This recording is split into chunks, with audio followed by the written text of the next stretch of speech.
अगर डायरेक्टर को वॉर 2 के अंदर कुछ भी दिखाना था तो टाइगर 3 के अंदर जो पोस्ट क्रेडिट सीन डाला था वॉर 2 का, वो क्यों डाला था भाई? उस सीन की ना तो कोई लाइन डाली, ना कोई उससे रिलेटेड सीन डाला मूवी के अंदर। ऐसे बनाते हैं पोस्ट क्रेडिट सीन, ऐसे बनता है सिनेमैटिक यूनिवर्स। मूवी में तो भर भर के बेकार सीन्स हैं, गिनते गिनते थक जाओगे, लेकिन उनमें से टॉप 11 सीन्स ऐसे हैं कि जिन्हें देख के तुम्हारा दिमाग सूसू कर देगा। नंबर 1, थूक डिप्लोमेसी 101। भाई साहब वॉर 2 का ये सीन देख तो मेरा दिमाग ही फट गया। कली की टीम ने कर्नल लूथरा को पकड़ लिया, बंदी बना लिया, और हमारे कबीर को मिशन मिलता है कि कर्नल लूथरा को मारना है। ठीक है, सस्पेंस बिल्ड हो रहा है अच्छा खासा। कबीर चला गया और जैसे ही कर्नल लूथरा के सामने आता है, कर्नल लूथरा सीधा कबीर के मुंह पे थूक देते हैं। लेकिन मेन बात यह है कि उसके तुरंत बाद हमें एक फ्लैशबैक मिलता है कर्नल लूथरा का, जिसमें हमें पता लगता है कर्नल लूथरा ने ही तो कबीर को भेजा था कली की टीम में घुसने के लिए। अब एक मिनट भाई, अगर तुम्हें पता है वो तुम्हारे बंदा है जिसे तुमने खुद भेजा था, तो उस पर थूकने का क्या लॉजिक हुआ? एजेंट भेजने से पहले क्या एचआर ट्रेनिंग में बोला गया था मिशन पे भेज रहे हैं, पकड़ा गया तो थूक के वेलकम करना? ये रॉ है या रोडीज ऑडिशन? क्या लेवल की इनकंसिस्टेंट राइटिंग है, स्पाई थ्रिलर के नाम पे थूक थ्रिलर बना दिया। नंबर 2, जूनियर एनटीआर या सुपरमैन। अगला सीन आता है जहां पे जूनियर एनटीआर एंट्री मारते हैं, और एंट्री भी ऐसी कि फिजिक्स ने तुरंत रेजिग्नेशन लेटर भेज दिया हो। भाई साहब प्लेन के नीचे लटक कर बादलों के बीच में से ट्रेवल किया जा रहा है। हाँ भाई, बादलों के बीच में से, जैसे किसी ने स्विगी का ऑर्डर दिया हो और डिलीवरी हो रही हो क्लाउडी रूट से, जिसमें वीएफएक्स तो खराब थे ही थे भाई, लॉजिक भी खराब हो गया था। और इस चीज का कंपैरिजन तो बनता है, टॉम क्रूज ने अभी रिसेंटली मूवी करी थी mission impossible the final reckoning. बंदा रियल प्लेन के ऊपर स्टंट कर रहा था, रियल प्लेन, रियल स्टंट, और चेहरे पे विंड प्रेशर का असली टॉर्चर देखकर तो डर ही लग रहा था कि ये इंसान है या फिर रियल सुपर हीरो। लेकिन अपने जूनियर एनटीआर भैया वो तो ऐसे लटक के जा रहे हैं जैसे सुबह की लोकल ट्रेन पकड़ के जा रहे हो, और ना विंड का प्रेशर, ना ऑक्सीजन की कमी, और ना ही ठंड। और लैंड कैसे करते हैं? आयरन मैन की तरह, वो भी बिना आयरन सूट के। अरे भाई हमें सीधा सीधा बता दो, ये नॉर्मल मूवी ना होकर सुपर हीरो मूवी है। नीचे लैंडिंग करी, फाइट करी, बॉम्ब फोड़े, लेकिन ये सब इतना ओवर कर दिया कि यूट्यूब की वीडियो की एनिमेशन लग रही। अगर सुपर हीरो बनाने का इतना ही शौक था तो थोड़े रियलिस्टिक वीएफएक्स और सीजीआई डाल देते। वो छोड़ो, जूनियर एनटीआर की जो बॉडी दिखाई गई है वो भी फेक दिखाई गई है भाई। Number 3, Kabir unwanted escape. तो भाई सीन कुछ ऐसा होता है, जूनियर एनटीआर और काव्या लूथरा आ जाते हैं कबीर को पकड़ने के लिए। मतलब रॉ की एंटायर स्पॉटलाइट टीम रेडी है कबीर को पकड़ने के लिए। और भाई जैसे ही कबीर को पता चलता है कि रॉ उसके पीछे आ चुका है, उसमें हम सब सोच रहे थे कबीर यहाँ से एस्केप कर जाएगा बिना किसी के नजर में आए, जिसमें वो लॉजिकली वहां से पीछे जा सकता था। लेकिन ऐसा कैसे हो सकता है? कबीर तो फुल स्वैग में रॉ एजेंट्स के सामने से फेस रिवील करके निकलता है। मतलब भाई तुम स्पाई हो या इन्फ्लुएंसर, ये रॉ के एजेंट्स हैं या तुम्हारे फैन क्लब के एडमिन्स। और एज यूजुअल जो एस्केप सीन था भाई, मजा तो आता उसे देखने, जिसमें थोड़े स्लोमोस, थोड़ी चेस, थोड़ा ड्रामा, लेकिन इस सीन को थोड़ा लॉजिकल तरीके से भी डाल सकते हैं। स्पाई वर्ल्ड का गोल्डन रूल होता है stay in shadows, stay anonymous. लेकिन कबीर भाई ने सोचा मैं तो स्पॉटलाइट में ही आऊंगा, लेकिन ये सीन लिखने वाले ने सोचा था भाई लॉजिक छोड़ो, थोड़ा हीरोइज्म डाल दो, पब्लिक को स्लो मोशन ही तो चाहिए। Number 4, controversial train scene. तो सीन आता है ट्रेन चेस का, जिसमें वीएफएक्स ने बोला मैं थोड़ा रेस्ट कर लेता हूँ, तुम हैंडल कर लो। ट्रेन भाग रही है, कैरेक्टर सुपर स्टंट मार रहे हैं, जैसे आईआरसीटीसी का स्टंट पैकेज बुक कर दिया हो। और भैया फिजिक्स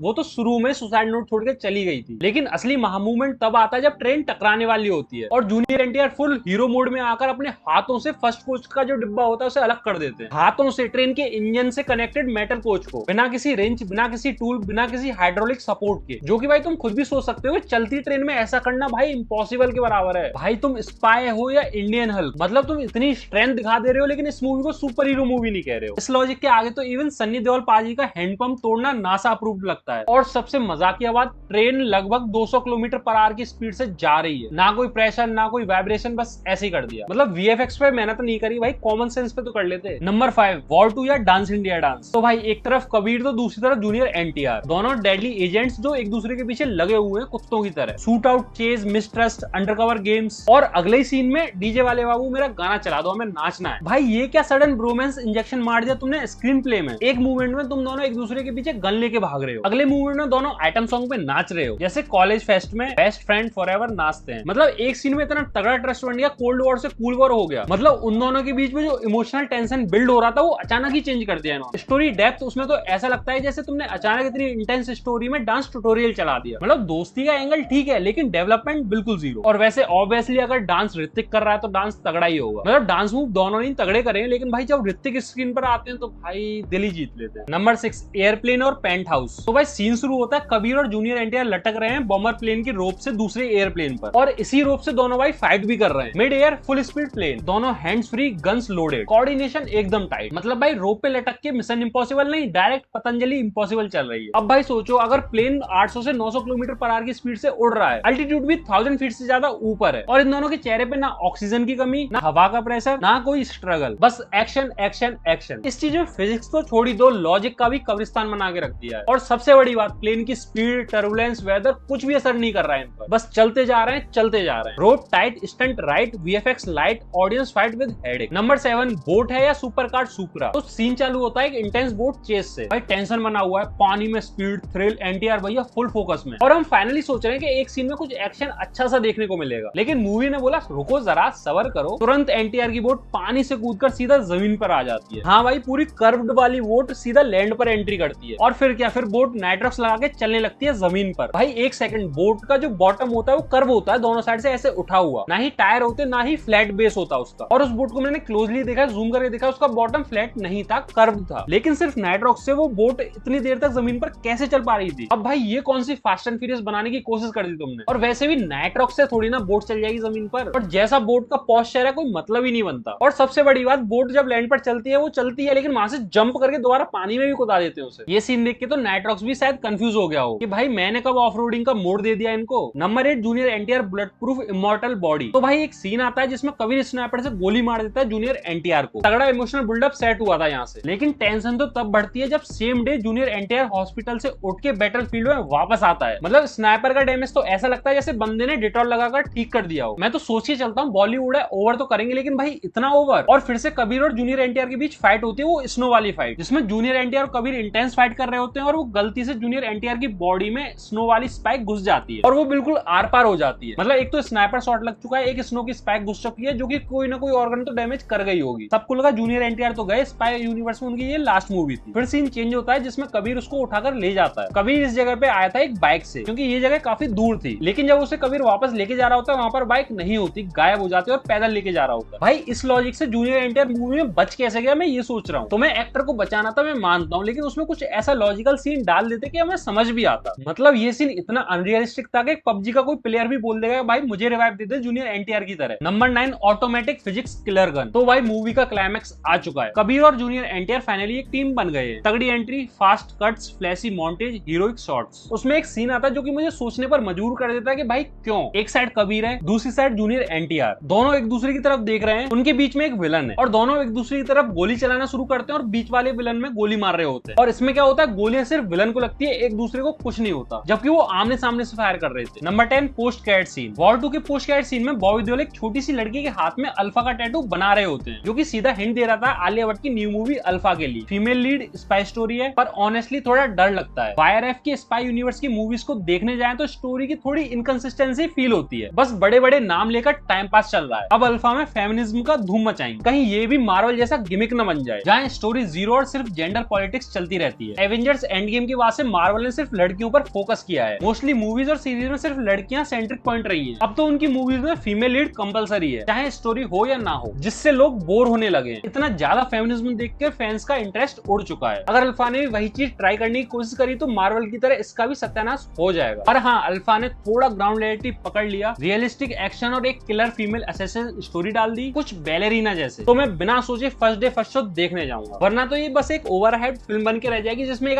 कैमियो डाल दिया जाएगा पठान या टाइगर जैसे। अच्छा वैसे वॉर 2 सिर्फ बकवास सीन्स का मेला नहीं था, बल्कि कुछ ऐसे मूवमेंट्स भी थे जिन पर थिएटर में मैं खुद चिल्लाया था। कबीर का एंट्री वाला सीन काफी जबरदस्त था। वॉर 1 जैसा बेटर इंपैक्ट तो नहीं डाल पाया, लेकिन मुझे डेफिनेटली वॉर 2 की एंट्री काफी पसंद आई। और स्टार्टिंग वाली जो फाइट थी जिसमें वो जैपनीज कटानास के साथ लड़ता है, ये चीज एक ऋतिक फैन के लिए एक सपने से कम नहीं है। और मैं लास्ट में अनिल कपूर की एंट्री अप्रिशिएट करना चाहूंगा। जब कियारा आडवाणी और कबीर फंस जाते हैं, तब अनिल कपूर एक मशीन गन लेके आते हैं और सबका दिल जीत लेते हैं। एक और सीन जो मुझे बहुत ज्यादा पसंद आया था वो था कबीर का स्नाइपर वाला मूवमेंट, जो कि वॉर 1 की याद दिला देता है। बस ये सीन ट्रेलर में ना होता तो मूवी में और ज्यादा फ्रेश फील होता। और हाँ, एनटीआर और कबीर की स्नो केव वाली फाइट काफी वर्थ वॉचिंग थी। और सबसे खास बात, जब कबीर और जूनियर एनटीआर लास्ट में एक साथ मिलकर लड़ते हैं, जिसमें वो अलग अलग देशों में जाकर विलन्स को मार रहे होते हैं, उस वक्त जो बैकग्राउंड म्यूजिक बज रहा होता है मुझे बहुत पसंद आया था। एक्शन के साथ साथ ये मूवमेंट्स मूवी को अलग लेवल पर ले जाते हैं। अच्छा, वॉर 2 या कूली तुम्हें कौन सी अच्छी लगी?